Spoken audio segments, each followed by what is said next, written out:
Ayan mga kabida, sa magandang oras po sa lahat. Welcome po sa aking channel. Ito po, magbigay lang po tayo ng reaction po mga kabida dito ho sa post po ng Global Daily Mirror po kung saan yung kanilang content po mga kabida is about Dr. Clarita Carlos. Ayan, kilalang dating security advisor po mga kabida. Okay? May projection kasi siya mga kabida about 2028 presidential elections kung saan po ay nakikita po niya mga kabida na mananalo ito kung si Vice President Sara Duterte kung fair, tsaka stable and consistent po yung numbers ni Vice President Sara Duterte mga kabida sa mga surveys, check po na si VP Sara po ang mananalo mga kabida by 2028 presidential elections po. And babasahin ko lang po itong article ng Global Daily Mirror po More likely Sara will win. Former National Security Advisor Dr. Clarita Carlos believes Vice President Sara Duterte will likely win the presidential race in the 2028 elections Okay? Carlos shared this fearless forecast in an interview stream on March 3, 2026 po. Ito yung sinabi po ni Carlos mga kabida Okay? So, we don't know. You remember last time we said, which was twisted, of course, by many people, that if the numbers are fair and stable, we're talking poll numbers, then more likely Sara will win. Okay? And if she wins, to repeat what I said, I hope she will have a more nuanced foreign security and defense policy, and I hope she will appoint smart, intelligent people in the two major departments, the Department of National Defense and the Department of Foreign Affairs, who are not held by the throat, cannot name it by United States, wag siyang mag-swing ng pendulum towards China. So, yun yung sinabi po ni Dr. Clarita Carlos po mga kabida. So, parang sigurado po siya na mananalo ito kung si VP Sara kung stable, fair, at saka consistent yung numbers po niya, mga kabida sa mga surveys. Alam naman po natin na itong si Sara Duterte po ay consistent na nanguna po, in fact, front runner nga siya sa mga surveys po ngayon. Okay, kinukonsidera po si Vice President Sara Duterte na front runner po para ho sa 2028 presidential elections. Okay? Okay na sana kung pagiging frontrunner po niya makabida maliit lang po yung agwat malayo Okay? Yung pumapangalawa po sa kanya na si Vice President o dating Vice President Leni Robredo po malayo po yung agwat I think 25, si Sara Duterte nasa 43 kung hindi ako nagkamali sa mga figures. Okay? Mga kabida. Alright, kung wala lang talagang mangyayari po kay Sara Duterte, for example, kung hindi man po matuloy po ang impeachment or kung matuloy man po ang impeachment at ma-acquit po si Vice President Sara Duterte, check na po, mga kabida, siya po yung magiging susunod na Pangulo po ng Pilipinas come 2028, Kasi, kumbaga ang projection po ng mga political observers and analysts po dito sa figures po ni Sara Duterte, parang no one can beat sa hanay po ng mga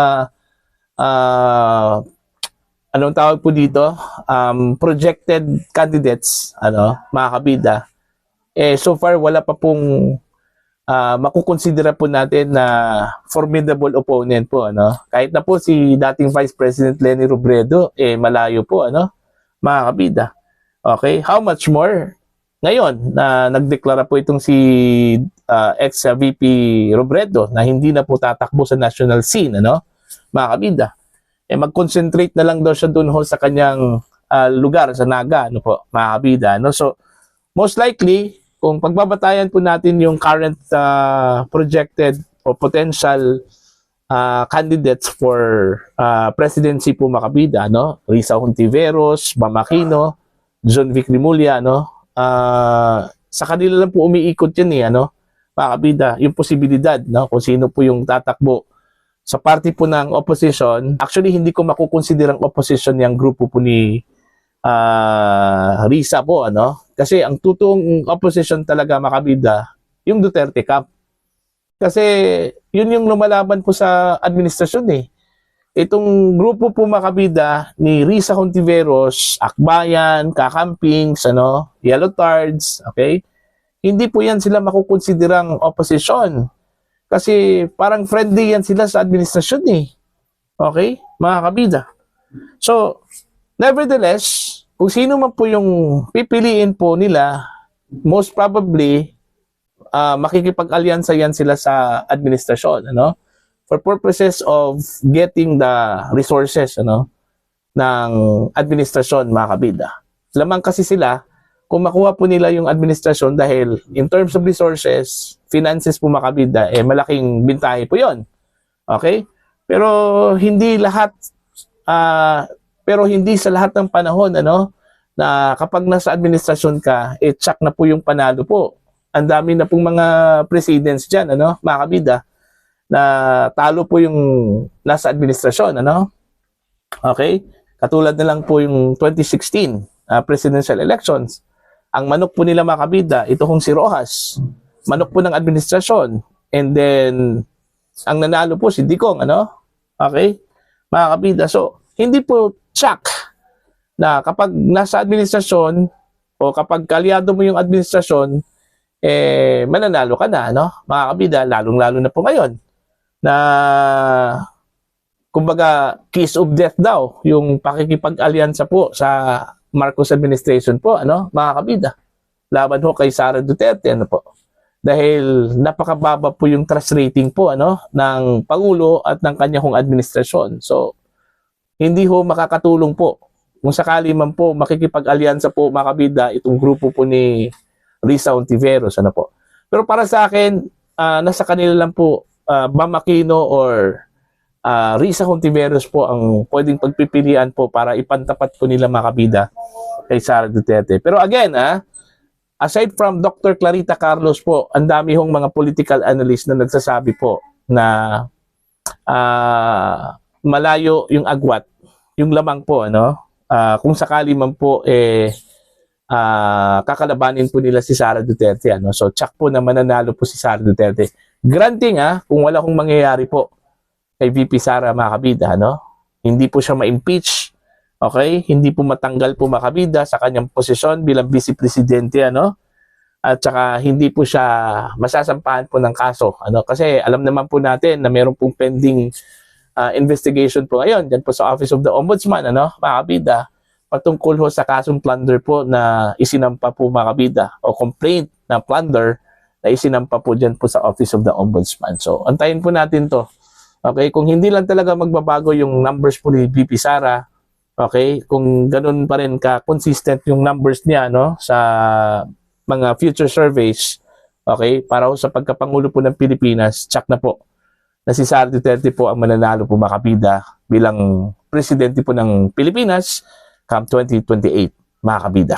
Okay, for the sake of discussion po, ano, mga kabida, alright, sakali po may impeach po si Vice President Sara Duterte, mahatulan po siya ng guilty, mga kabida, dyan po sa impeachment court.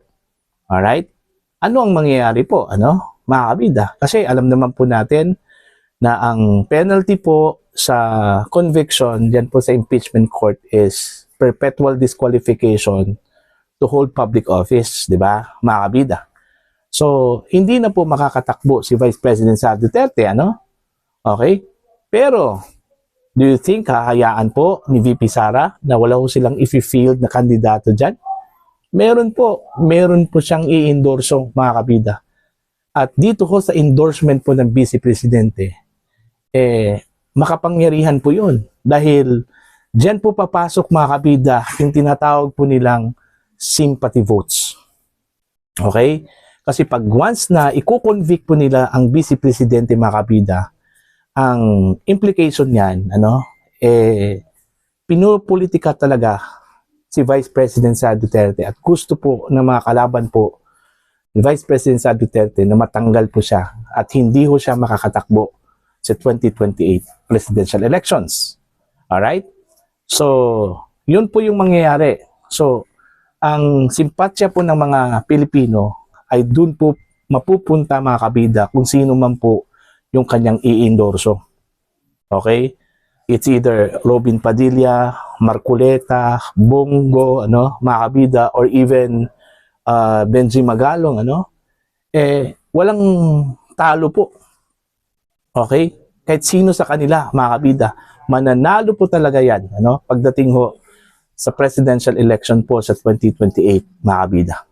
Kasi andun yung sympathy votes. Alright?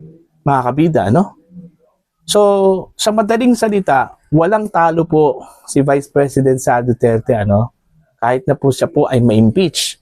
Kasi alam po ng taong bayan, mga kabida, kaya ginawa po itong impeachment, nangyari po itong impeachment dahil pinupolitika po si Vice President Sara Duterte.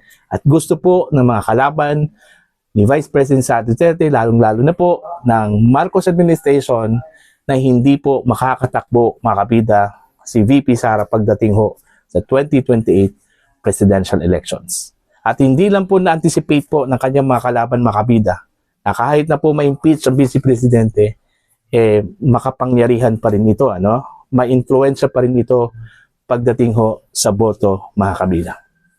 Okay? Para po sa inyo, ano po ang inyong opinion at pananaw po dito? Please comment down. Sa mga hindi pa po subscriber po sa akin channel, please subscribe. Just click the subscribe button, click the notification bell, click all para updated po yung mga kabida sa aking mga uploads. Maraming salamat po sa inyo lahat.